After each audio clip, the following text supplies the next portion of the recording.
ದೆಹಲಿಯಲ್ಲಿಂದು ನಡೆದ ಅಂತಾರಾಷ್ಟ್ರೀಯ ಮಹಿಳಾ ದಿನಾಚರಣೆ ಕಾರ್ಯಕ್ರಮದಲ್ಲಿ ರಾಷ್ಟ್ರಪತಿ ದ್ರೌಪದಿ ಮುರ್ಮು ಭಾಗಿಯಾದರು.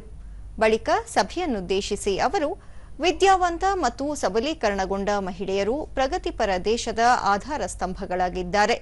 ನಾರಿ ಶಕ್ತಿ ವೈವಿಧ್ಯಮಯ ಕ್ಷೇತ್ರಗಳಲ್ಲಿ ಶ್ರೇಷ್ಠತೆಯನ್ನು ಸಾಧಿಸುತ್ತಾ ಧೈರ್ಯದಿಂದ ಮುನ್ನಡೆಯುತ್ತಿರುವುದು ವಿಶೇಷವಾಗಿದೆ.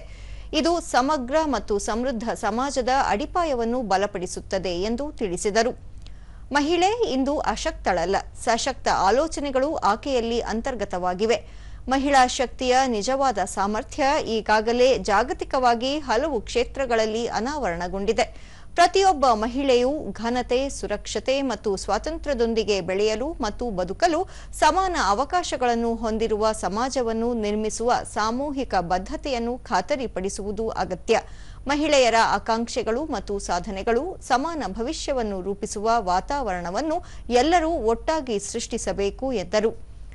ಮಹಿಳೆಯರ ಹಕ್ಕುಗಳು ಮತ್ತು ಸ್ವಾತಂತ್ರ್ಯವನ್ನು ಸದೃಢಗೊಳಿಸುವಲ್ಲಿ ಸರ್ಕಾರದ ಅನೇಕ ಯೋಜನೆಗಳು ಪೂರಕವಾಗಿವೆ.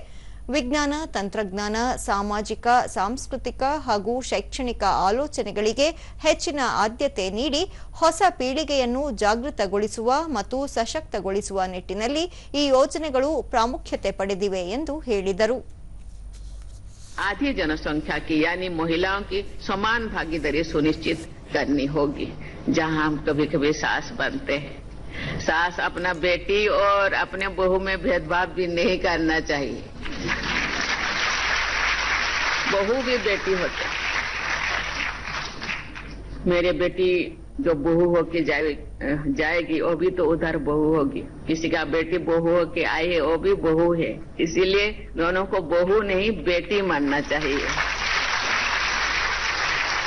हमने भारत को वर्ष 2047 तक विकसित राष्ट्र बनाने के लिए रखा है। हमारे देश तेजी से प्रगति करे और नागरिकों के पूर्ण क्षमता का राष्ट्र हित में उपयोग हो सके, इसके लिए जरूरी है कि हम न केवल अपनी बेटियों को उच्च सपने देखने के लिए प्रेरित करें, बल्कि उन सपनों को पूरा करने के लिए भी हम उनके कदम से कदम मिला के सहयोग करें।